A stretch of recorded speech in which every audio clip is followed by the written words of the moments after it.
Vocês viram ao longo dos intervalos das músicas que a gente vai fazer um golaço de Natal. A gente aproveitou aí dois ganchos muito especiais do mês de dezembro. Um deles é o Natal, momento singular. Não é prepotência nem arrogância, mas só quem conhece as Escrituras e conhece o Cordeiro de Deus sabe o que é o Natal. Desculpa, mas essa é a verdade. Mas a gente não precisa ser arrogante no enfrentamento com as pessoas. E a importância desse assunto, ele é tão grande que vira e mexe, nós somos arrastados pela cultura para expectativas com relação ao Natal que não é o do Natal. E é bem possível que pais, mães, chefes de família e juventude também fiquem pensando assim: e agora? O que vamos fazer no Natal? Outras perguntas que aparecem: onde vai ser a festa de Natal? Que roupa irei usar no Natal? E o presente? Participo ou não do amigo secreto? E agora? O que vou fazer? Que prato será feito? E um tantão de coisa vão tomando, arrastando nossa mente, coração, e vai até angustiando. É bem possível que já tenha gente preocupada aí, que não sabe o que vai fazer, como vai fazer, o que vai vestir. E aí, gente, no meio dessa turbulência toda, a gente precisa parar e falar: ei, peraí, estamos perdendo o jogo. Estamos perdendo o jogo, porque a gente não sabe e está esquecendo a razão desse jogo. Que jogo é esse? O que a gente está fazendo? Então eu queria, de primeiro momento, considerando que o mês inteiro a gente vai falar do golaço que é o Natal, e esse golaço é a junção aí desse tema, a gente está no meio da Copa, né? É aflitos, eu não sei se... Eu torço para o Brasil num jeito assim, gente. Eu imaginava que ia ser 3-0 o último jogo, pensa no nível da minha angústia. Mas assim, esse jogo que a gente vai jogar esse mês aqui, a gente não perde. Não perde. Então, venha comigo, participe, se interesse, ore por nós. Eu tenho certeza que Deus nos abençoará. E a gente começa com essa conversa. O que está em jogo? O que está em jogo? O que está em jogo? Eu vou começar com uma leitura com vocês. A gente vai ler um texto, parte do texto que a gente leu inicialmente, Lucas capítulo 2, verso 1, diz assim o texto: Naqueles dias foi publicado um decreto de César Augusto convocando toda a população do império para recensear-se.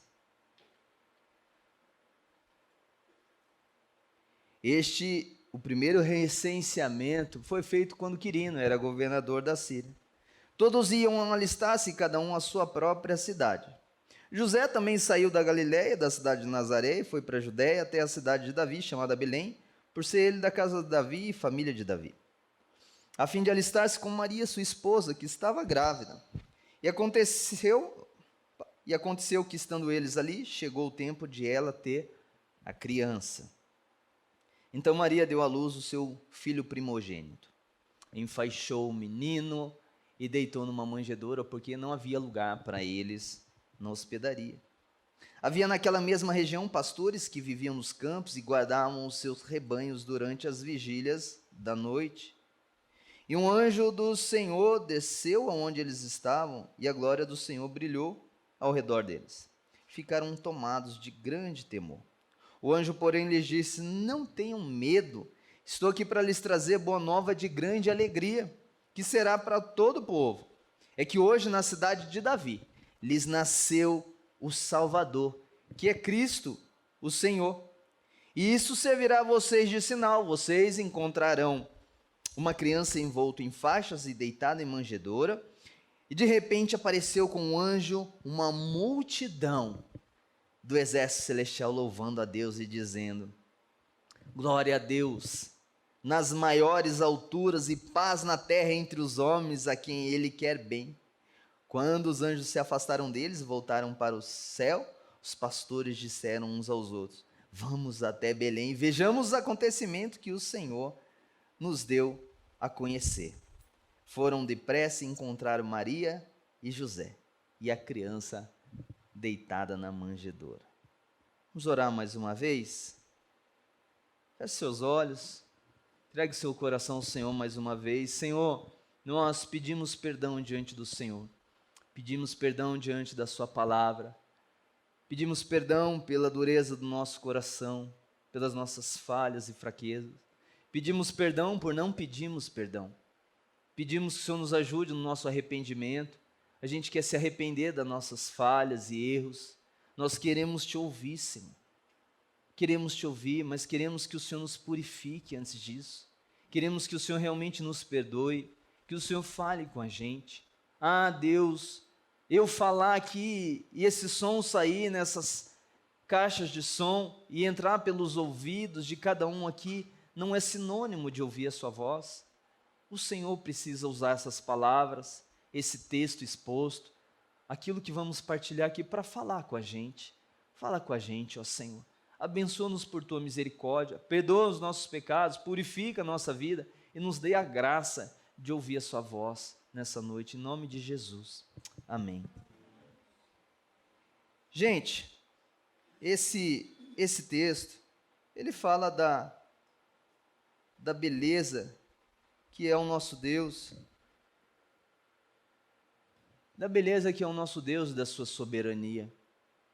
Esse texto é fantástico porque ele mostra assim, Lucas faz questão de informar que um recenseamento estava acontecendo na região da Palestina, e bem na hora que o imperador romano decide que tem que contar o povo, bem naquele momento, fico imaginando a Maria grávida, tendo que fazer aquela pernada de burrinho, e caminhar até Belém, mas isso porque a provisão de Deus tinha decretado e tinha determinado que o Salvador nasceria em Belém. Essa era uma promessa muito antiga, e Deus promete e cumpre. Esse é o nosso Deus, o Deus que tem governo, Deus que tem todo o poder em suas mãos, que rege a história. A Bíblia é um livro fantástico em muitos aspectos, mas um deles é para acalmar o meu coração. O mundo, Arthur, não está solto no desespero. O mundo está nas rédeas de um Deus poderoso que rege o mundo, mesmo costurando nossas maldades, mesmo que a gente tente se opor, mesmo que alguém se levante contra, Deus faz os seus atos e os seus planos serem mantidos incontestavelmente. E é lindo isso, porque aqui se encaminha um casal que chega, um monte de empecilhos, mas chegam em Belém. E naquele momento que chegam em Belém, é o momento da criança nascer. Aquela coisa, imagino o Zé lá, todo desesperado. O que eu faço, né? O que eu faço? E agora? Onde vai nascer? Não tem hospedaria? E eu achei muito interessante esse último ano, me quebrou alguns conceitos da manjedoura. Aqui não vai acabar com a sua fé, tá? Mas eu vou falar um negócio que talvez alguns de vocês não saibam. Historiadores, eles apontam que esse cenário do presépio, como que Jesus estivesse quase que num curral abandonado, e eu falei muitas vezes, agora fica o registro do meu pedido de perdão pela ignorância aqui. Gente, naqueles quartos antigos da Palestina, nas casas, em razão dos invernos lá na região, alguns serem severos, o que eles faziam para proteger tanto o rebanho quanto as próprias pessoas da casa? Esse ambiente da manjedoura era como se fosse um quarto anexado à própria casa.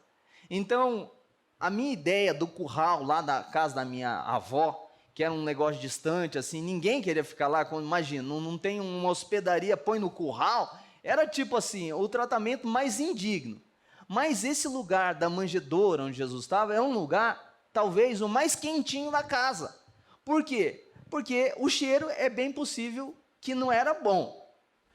Mas, gente, é incrível, mas o povo se acostuma com esse negócio de cheiro aí. Se acostuma mesmo. Você sabe disso. E esse pessoal estava ali. Então, assim, não estava num total relento, como a gente fica imaginando, não, estava num espaço da casa que era compartilhado com bicho. Então, às vezes, você vê aqueles filmes que o povo tem galinha, cabrito, tudo dentro de casa. Era algo mais ou menos parecido. Ali que estava. Mas esse não é o ponto da minha conversa aqui. O ponto, gente, é que ali nasce a criança que revoluciona o mundo. Aquele que era esperado e aquele que chegou. A gente precisa entender o jogo. Sabe por quê? Porque eu queria começar aqui com vocês pensando no que está em jogo agora no mundo. Pensando no futebol. A FIFA informou em 2006, eles fizeram uma pesquisa junto a associações espalhadas pelo mundo e eles descobriram, isso é uma média, não dá justamente para ela ser tão precisa por conta de tanta gente que joga desvinculado, mas é uma média e a gente pode aumentar bem ela. No mínimo, mais de 270 milhões de pessoas estão envolvidas com a prática do futebol no mundo. É o esporte que ganha todas as estatísticas, ele está em primeiro lugar de paixão global. É isso que está em jogo. Por quê? Porque a gente está no meio de uma Copa do Mundo. E aí, olha que coisa curiosa. A gente vê aqui um anjo chegando. Agora, eu queria considerar com vocês a situação de o que é Eu fiquei pensando ali na história do Rodrigo. Não é o nosso Rodrigo. Você sabe que tem alguém na seleção que se chama Rodrigo. Todo mundo conhece o Rodrigo? Não, né? Nem todo mundo está antenado assim. O Rodrigo é um que, se o Neymar não jogar, ele possivelmente vai assumir o lugar do Neymar. E o Rodrigo, eu descobri que ele começou no São Paulo, fazendo futsal no São Paulo. O Gabriel não gostou muito dessa informação. Mas logo na infância ele já foi para o Santos, e ali ele foi descoberto e já caiu no Real Madrid. E você imagina, esse menino tem 21 anos.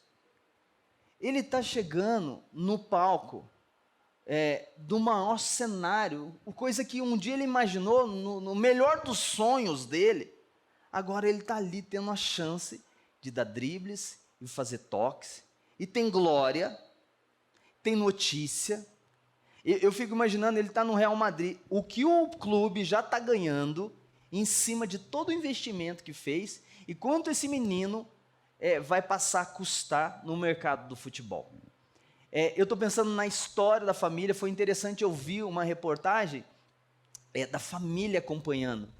O Gabriel falou que o Neymar, quando descobriu que a convocação que ele estava, ele falou, tá, e deu um sorrisinho assim, tipo, é óbvio que eu vou estar. O Rodrigo não.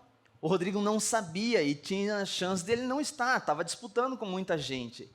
A alegria da família. E ele e mais dois amigos do mesmo clube, do Real Madrid, o Éder Militão e o Vini Júnior, tinham combinado que não iam assistir, porque com o fuso horário, a notícia da escalação ia ser só de madrugada. E os dois falaram, não vão dormir, depois ficamos sabendo, porque estavam muito angustiados, ansiedade. Ele falou que até tentou dormir. Ele dormiu 30 minutos, acordou de novo, não conseguiu, ficou ali acompanhando. E a hora que ele descobriu e ficou sabendo, ele fez uma coisa só, ele ajoelhou e chorou, e chorou, e chorou, e chorou. Por quê? Ele está na Copa do Mundo. E ele nem foi campeão ainda, mas ele vai ser. Torcedor doido, né?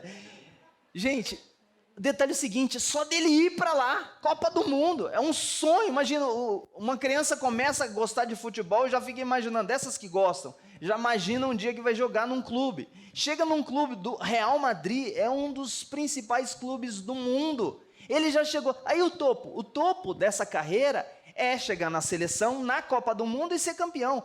O mundo dele está assim, ó. Gente, isso é que está em jogo. Para esse pessoal que ama, para no mínimo os 270 milhões de jogadores pelo mundo e para a população global. Gente, tem mais gente que participa da FIFA em termos de nações do que participam da ONU. Tem mais países envolvidos na FIFA. O futebol tem a capacidade de conectar nações que a própria Nações Unidas não tem tamanha paixão. É esse o cenário. Mas eu estou falando aqui agora, e eu queria voltar para vocês, do espetáculo que é esse jogo que a gente acabou de ver. E 3 coisas nesse espetáculo que a gente acabou de ver, deveríamos tomar nota. Sabe por quê? Porque não é todo dia que um anjo anuncia o nascimento de alguém. Eu não fui atrás de estatística, mas eu tenho para mim que nasce muita gente por dia. Eu acho que nasce muita gente por minuto no mundo. E assim, ainda que eu e você nos achemos assim bem importantes, a mãe ajuda a gente a ter uma moral assim, né, pelo menos, mas assim, nós somos um em bilhões de pessoas. Bilhões de pessoas. Em um determinado momento da história, um anjo, um ser celestial, ele aparece para um grupo de pastores para falar: para tudo aí, para tudo aí. E daí o que ele faz? Vamos, o sistema funciona aqui. Aí, ó. Ora, havia naquela mesma comarca pastores que estavam no campo e guardavam durante as vigílias da noite o seu rebanho, e eis que o anjo do Senhor veio sobre eles, e a glória do Senhor os cercou de esplendor, e tiveram grande temor. Gente, um anjo apareceu. Isso já deveria assim falar: para tudo. No nascimento de quem que aparece um anjo? No nascimento de quem um ser angelical aparece? E é muito bacana, eu tenho percebido que as próprias pessoas que não são adeptas do cristianismo, elas têm um consentimento de que há no mundo mais do que seres que a gente vê. Cada vez está mais aflorado. Um dos testemunhos bacanas que eu tenho para minha consciência dessa nossa facilidade imaginativa acerca de seres extra-humanos são as séries. Eu vejo quantas séries que falam de dragões, de unicórnio, de anjo, de demônio também. Esse mundo da fantasia. Como que é tranquilo para as pessoas, não é? Acessarem, acolherem. Gente, só que isso vai num nível tal que eu descobri recente que um grupo de até doutores, olha que curioso, olha, que usam uma determinada substância, tomam um chazinho meio para ficar meio alucinado e depois saem caçar gnomos no jardim. E gente, isso de gente estudada, tamanha disposição da gente, Lúcia, de acreditar que além desse mundo tem algo mais. E as escrituras dão conta para a gente que assim, em determinado aspecto, essas pessoas não estão erradas. O mundo é mais do que o físico. As escrituras dão conta para isso. O mundo é mais do que o que a gente encosta. Há na realidade que vivemos seres, sim, seres angelicais do bem e seres demoníacos do mal. E esses seres angelicais, eles são enviados pelo Criador para N processo. O anjo não fica passeando: o que você está fazendo aí, anjo? Estou dando um rolê. O único anjo que falou que estava dando um rolê, andando pelo mundo, é um anjo meio complicado. O restante que dão testemunho, eles sempre vêm com uma missão. Deus dá uma missão para um anjo, e normalmente essa missão muito especial, muito singular, e essa aqui foi para dar um anúncio. Gente, isso precisa chamar a minha e a sua atenção, porque assim, eu vi quem que fez a abertura da Copa, os artistas, o Morgan Freeman fazendo a abertura, falando algumas coisas, um influencer da própria região do Catar, falando, um expoente do mundo árabe, foi chamado pessoas importantes para dar o início à Copa. Assim, eles tentaram achar pessoas que mais fossem sinônimo de união entre os povos, mas pessoas reconhecidas, pessoas importantes, tamanho do empreendimento, tamanho do evento. Eu vou falar para você, um anjo aparecer é para dizer para a gente que esse nascimento foi singular. De que o Natal tem algo muito fundamental, algo muito especial. E a gente viu todo aquele espetáculo na Copa, né? Na abertura, não sei se todos viram, estou considerando um pouco isso. E teve muita celebração, né? Canto, música. sempre há uma crítica, né? O que gostaram, o que não gostaram, o que apareceu na abertura. O nascimento de Jesus teve uma grande celebração, uma grande festa. E é interessante como que foi essa festa. O texto bíblico fala assim, ó, no mesmo instante apareceu com um anjo uma multidão dos exércitos celestiais. Eu fico imaginando isso aqui. Aquele coral gigantesco nos ares. E cantando. E eles diziam uma coisa, glória a Deus nas alturas.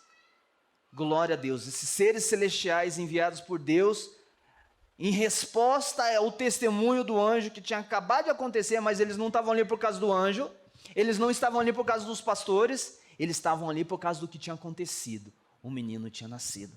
E aí os anjos louvam a Deus, uma grande multidão. André, por que não tem um número? Porque os pastores não conseguiram contar, obviamente. Tinha muito. Eu falo assim, poxa Deus, que presente que o Senhor deu, né? Para esses pastores, de ver.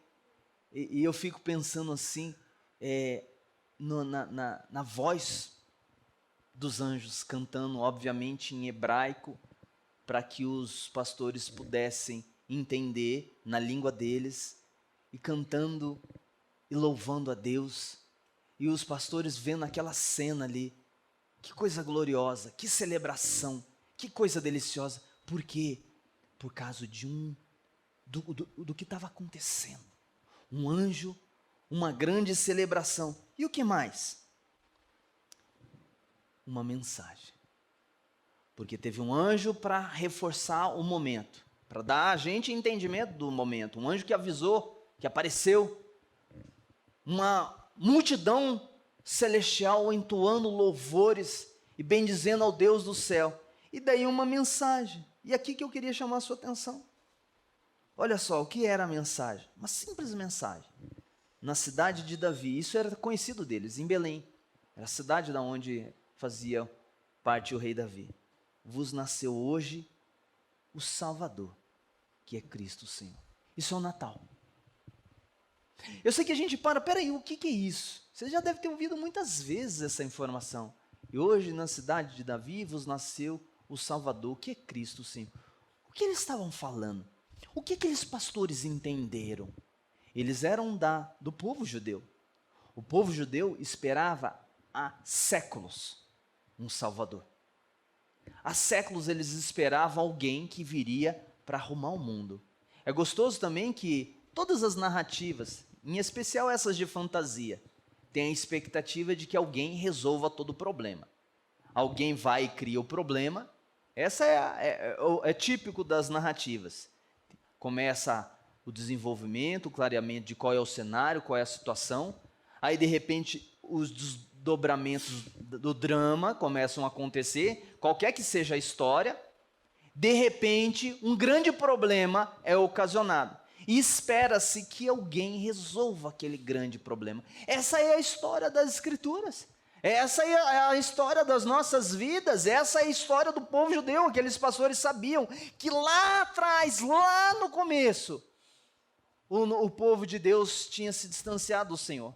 Lá atrás também tinha sido dada uma promessa de que de uma linhagem específica um dia nasceria aquele que salvaria o mundo. Eram essa a expectativa. Gente, principalmente as mães judias mais piedosas, em especial as da linhagem de Judá, tinham expectativa.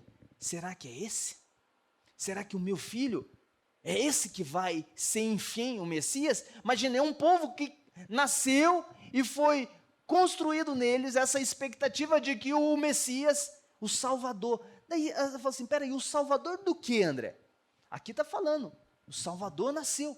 Salvar o quê? Do que a gente precisa ser salvo? Essa é uma pergunta fundamental. Eles sabiam do quê? Eles entendiam que o cosmos, o mundo inteiro estava em colapso. Um pouquinho de atenção com o mundo, você vai perceber, o mundo está errado. E esse mundo do qual você faz parte, as coisas dão errado. O mundo ele está fraturado. E você faz parte desse mundo. As famílias elas têm problemas, as pessoas ficam doentes, as pessoas morrem, as coisas não funcionam, nada funciona do jeito que a gente quer. Você deve ter percebido, tudo parece que tem alguma coisa que não encaixa, sempre alguma coisa dá errada. Os relacionamentos, eles vão a trancos e barrancos, a gente não consegue acertar e ser perfeito em nada. Você tem defeitos, você tem problemas, as pessoas ao seu redor, você percebe assim, não tem ninguém perfeito, não tem ninguém, ok, está tudo errado. Mas quando você sai, tira o olho de você e olha um pouquinho para fora, e percebe um pouquinho, você fala assim, cara, essa escola está errada, os professores estão errados, a cidade está errada, o mundo é estranho, tem gente dormindo na rua, tem gente bebendo de cair, tem gente tomando remédio porque não dorme, tem gente que vive solitário, tem gente que não é compreendido, tem gente que não compreende, o rio está poluído, tem terremoto, tem desmoronamento, a estrada estraga, as pessoas ficam doentes na hora que não é para elas ficarem, o momento é de festa e tem pessoas tristes, o mundo está errado, tem guerra, tem uma celebração no Catar e uma destruição na Ucrânia, e a gente não sabe nem se pode ficar feliz direito com o gol, porque talvez a gente tivesse chorar, mas agora a guerra já virou tipo assim, e aí, tudo bem? Quando está o jogo? Tá, e quando está a guerra? E porque a gente não aguenta essa agonia toda, um mundo caótico. Eles tinham, os judeus já sabiam disso. Só que o seguinte, lá no início, como eles acompanharam, como que essa história corrompeu? Porque a gente só consegue entender essa mensagem aqui quando a gente entende, peraí, o que aconteceu que fez tudo ficar errado, André? A gente rompeu com Deus, gente. O grande problema é esse, a gente rompeu com Deus. A gente se desgarrou dele lá com os nossos primeiros pais. E isso passou por mim e por você, e essa é a grande verdade, a gente rompeu. Então assim, o que o Salvador vai fazer? Na nossa mania egoísta de pensar que o mundo gira em torno do meu próprio círculo, eu fico pensando assim, a salvação, Jesus vai vir, vai salvar, sabe o quê? O meu trabalho, né? Porque eu estou com um chefe que eu vou falar para vocês, muito difícil, uma pessoa muito problemática, uma pressão, o Salvador precisa me resgatar daqui dessa situação, levar esse chefe para outro trabalho, ser demitido e resolver essa... A gente fica achando que é isso. Não, gente. O problema é muito maior que esse. A gente precisa voltar para com Deus. E o Messias que o judeu está esperando, que esses pastores estão esperando, a promessa é que ele viria, arrumaria a vida do seu povo e daria para eles a tão sonhada terra prometida, porque essa imagem foi sendo criada na mente do povo judeu. A terra prometida, a terra prometida. E eles tinham um outro imaginário, que é construído pelas Escrituras, o famoso jardim. Mas tanto a terra prometida, quanto o jardim, que é esse lugar dos sonhos, sabe o lugar dos sonhos? André, que lugar dos sonhos? É essa vida que você fica imaginando que você devia ter e você nunca tem? É esse lugar dos sonhos, sabe? Esse lugar onde todos vão te compreender, onde suas maldades não vão te atrapalhar mais, onde você vai amar a Deus de verdade, amar o que é bom, onde você vai rejeitar o que é ruim, onde você não vai ser egoísta, soberbo, ciumento, invejoso, preguiçoso, mas vai ser sadio. A sua vida glorificará a Deus, você vai viver em paz com os homens. A gente até tem expectativa que no dia do Natal pelo menos isso aconteça, né? Natal, bons fluidos, coisa boa e todo mundo rachando na guerra na família, né? Gente, essa é a nossa vida, continuamos precisando do Salvador. Agora eu estou falando para você, o que aconteceu nesse dia aqui? Por que é singular? Por que tem uma multidão louvando a Deus no céu? Porque eles falaram assim, olha, aquele que resolve o problema do mundo chegou. Ele chegou, ele nasceu, ele é a nossa esperança, nossa salvação, ele está aqui. Cara, os pastores vão para Belém, amigo. E eu fico pensando nas ovelhinhas, porque eu estou achando que eles largaram todas elas lá. Gente, eu largava, na boa. Você está pensando o quê? O Salvador do mundo, aquele que vai arrumar a nossa bagunça toda, que vai arrumar o mundo, que vai juntar o seu povo de novo para viver com ele para sempre. Porque eles tinham uma expectativa que naquele exato momento tudo já iria se arrumar. Os próprios discípulos tinham essa expectativa. João, E Tiago, a mãe dos dois chega para Jesus e fala assim: mestre, deixa os meus filhos aí sentar um à direita do teu reino, o outro à sua esquerda, e ficar aí do ladinho do Senhor comandando aí o seu reino todo? Você não sabe o que você está pedindo não, ué. E ela não estava entendendo, porque Jesus e todas as escrituras ainda não tinham clareado como seria esse reinado do Messias. Como que aconteceria, como que ele arrumaria o mundo? E talvez essa esteja sendo a sua pergunta. Como que ele arruma o mundo, André? Como que ele começou a arrumar o mundo? Gente, ele começou a arrumar o mundo, primeiro, dando sinais. Aquele menino cresceu, e ele foi dando sinais de que ele era realmente o Filho de Deus, de que ele era quem haveria de vir. Um momento, até João Batista ficou meio na crise, assim, será que é o Messias, não é o Messias, ele é o Salvador do mundo? Aí Jesus falou assim, fala para ele que os cegos veem, os coxos andam, e aos pobres é anunciado o reino dos céus, para o João Batista acreditar. Não, ele é o Messias mesmo. Daí depois João Batista morreu e foi para Deus para sempre. Detalhe o seguinte, gente, Jesus caminhou dando sinais de que ele realmente é o Messias. Está lá os discípulos imaginando, e agora ele vai mudar o mundo, né? Porque ele veio para isso. Daí ele fala assim, ó, daqui a alguns dias, o Filho do Homem vai ser entregue aos principais sacerdotes e líderes do povo. Ele vai ser morto, e ele vai ressuscitar ao terceiro dia. Jesus começou a repetir isso aí, o Pedro não tinha entendido também. Ele estava dizendo, não, ele veio aqui para arrumar o mundo, que conversa é essa? Vai morrer 3 dias ressuscitar. Vamos parar com isso daí. Jesus, para que você não vai morrer não, nada disso. Jesus ficou bravo com ele, falou assim, para trás de mim, Satanás, você não sabe as coisas de Deus. E eu acho que o Satanás soprou no ouvido de Pedro ali. É uma das deduções de interpretação desse texto. O ponto é que Jesus mostrou para a gente como que ele começou a mudar o mundo. E cá para você. Sabe como que ele começou a mudar o mundo? Ele começou a mudar o mundo mudando corações. Porque ele morreu e ressuscitou. Ele ressuscitou para falar assim, ó, eu sou quem eu disse. Eu vim acabar com o maior problema de vocês. O maior problema de vocês é o pecado. Foi isso que estragou tudo lá atrás. Então eu morri para assumir a culpa pelos seus pecados. Eu agora envio o meu Espírito Santo para ir desfazendo o poder do pecado sobre a sua vida. E futuramente você vai ver esse pecado para sempre fora da sua vida, quando eu vier para restaurar todas as coisas. Por ora, creia e anuncie essa mensagem. O Salvador chegou, gente. E aí tem algumas implicações disso. Olha lá o Natal. O Natal diz respeito ao maior gesto de amor conhecido. Deus feito gente, morrendo por gente ruim, para salvá-los e transformá-los em instrumento de honra. Apocalipse diz isso para a gente. Cantava um novo cântico dizendo, digno és de pegar o livro e de quebrar os selos, porque foste morto e com o teu sangue compraste para Deus os que procedem de toda tribo, língua, povo e nação. O que é o Natal? É o anúncio de que aquele que veio para comprar você para Deus, ele fez o que ele tinha que fazer. O que mais que é o Natal?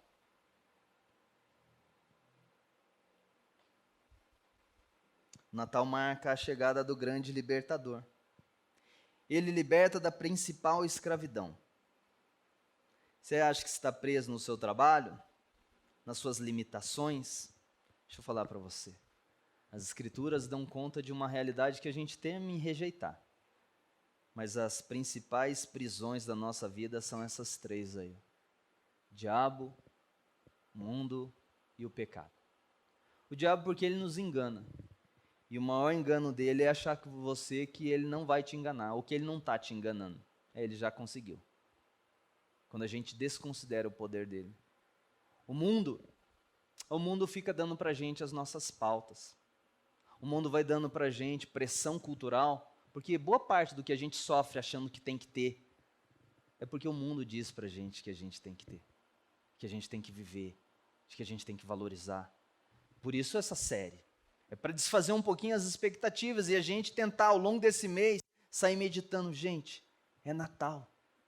O Salvador, é tempo de pensar nele, é tempo de pensar na obra dele, é tempo de pensar no porquê ele veio, o que ele está fazendo e como isso está envolvendo a minha vida. E o mundo não quer deixar a gente pensar nisso, não. Sabe por que o mundo é tão eficaz? Por causa desse último problema aí, ó, do pecado. É uma palavra chata, fora de moda. O que é o pecado? É esse câncer dentro do nosso ser, que faz a gente gostar do que não deve, gostar do que deve do jeito errado, exageradamente, e desvirtuar e destruir nossa relação com Deus e nossa relação com as pessoas.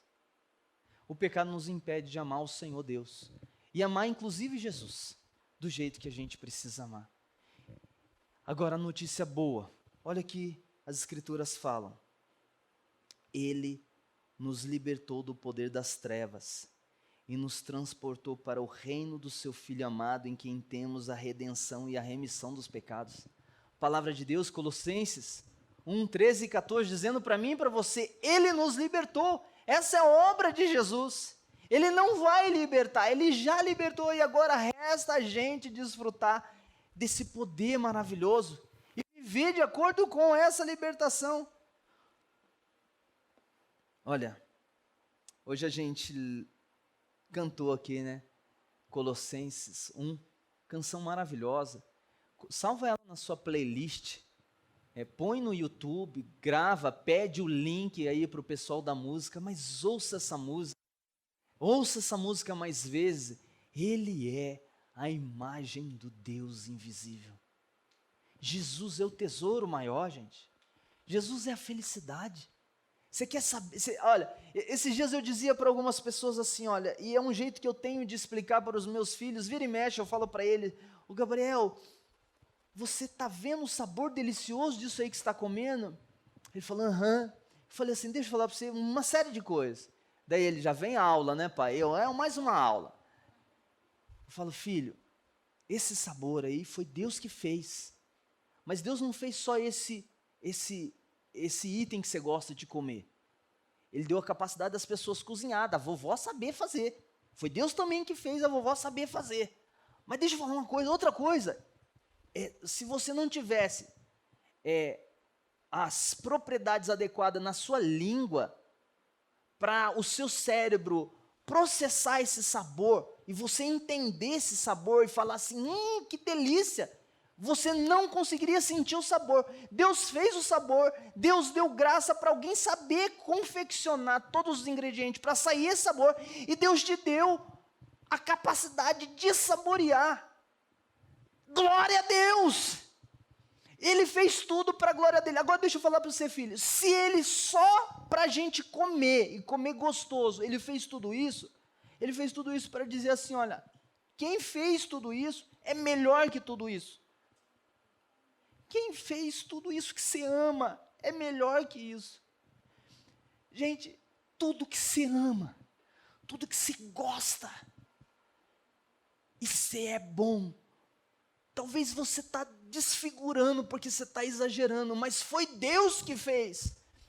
E Ele fez para que você saiba que Ele é melhor do que isso. Volte-se para Ele. Aí você fala assim, André, eu preciso então conhecer a Deus, André. Se você chegasse a essa conclusão hoje, eu diria para você, conheça Jesus. Peça assim, Jesus, aparece para mim. Porque eu vou falar para você, é tudo que você precisa na sua vida. É tudo. Se você tem Ele, de verdade você vai falar assim, não é desdém com a família. Eu amo meus filhos, eu amo minha família, eu amo a minha esposa, eu amo a minha mãe, eu amo meus irmãos, eu amo vocês. Mas de verdade, tudo de bom que vocês e eles me dão, não chega nem a um centímetro, a 1 milímetro do que Deus representa. Deus é demais. Quando Ele fala, ama o Senhor teu Deus, é porque assim, descubra quem Ele é e você o amará. É por isso que um anjo e um exército celestial chega com essa mensagem. Você só precisa disso na sua vida. Ele é a imagem do Deus invisível. Ouça essa canção. O que está em jogo?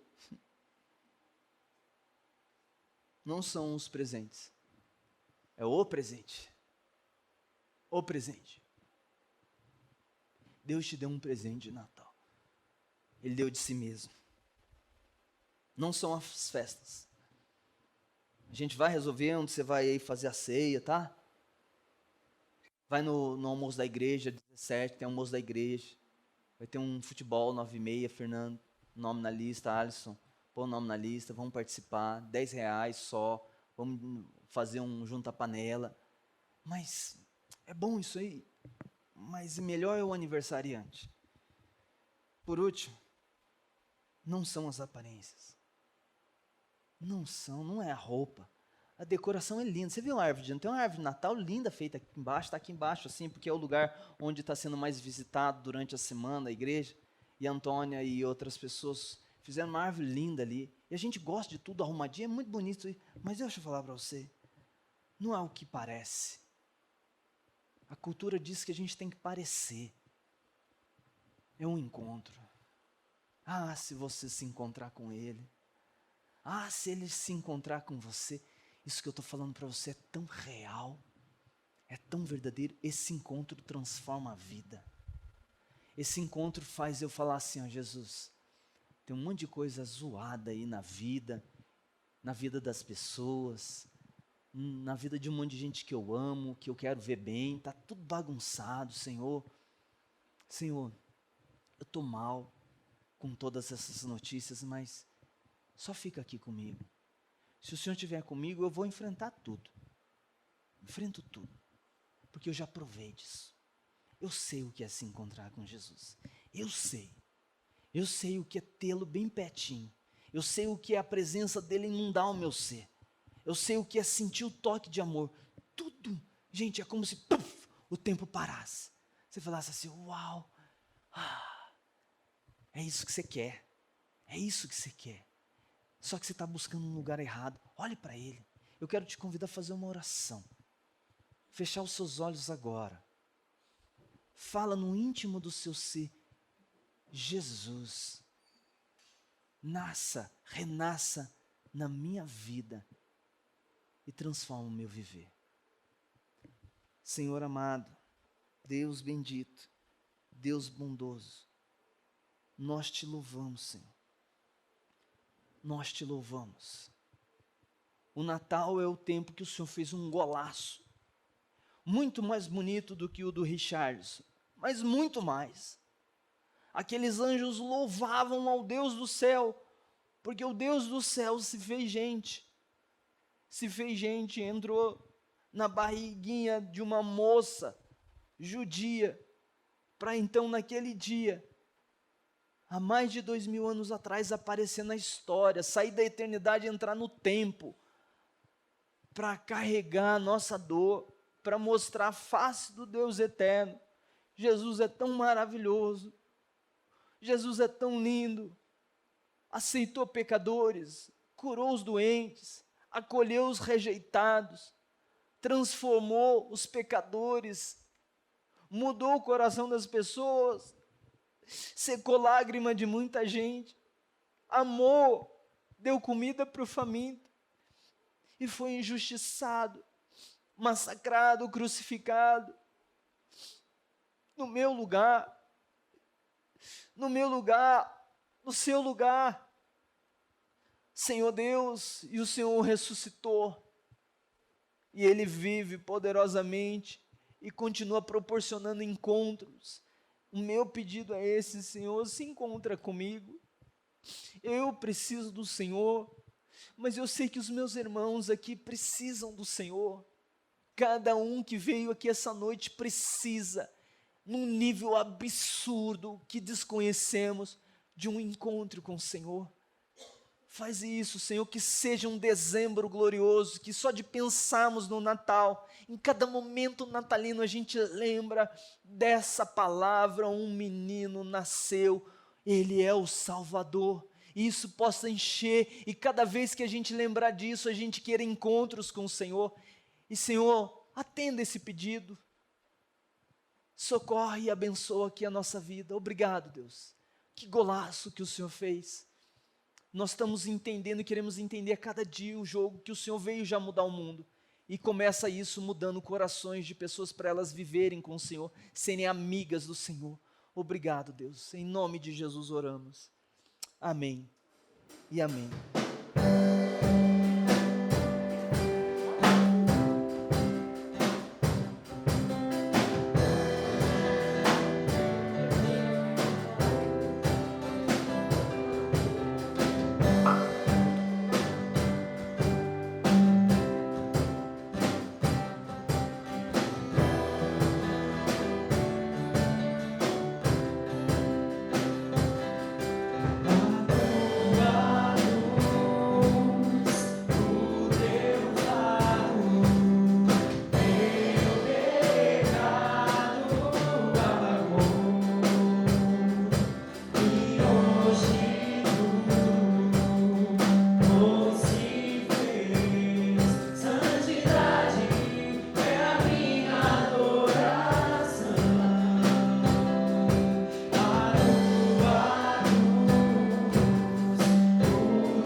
Todo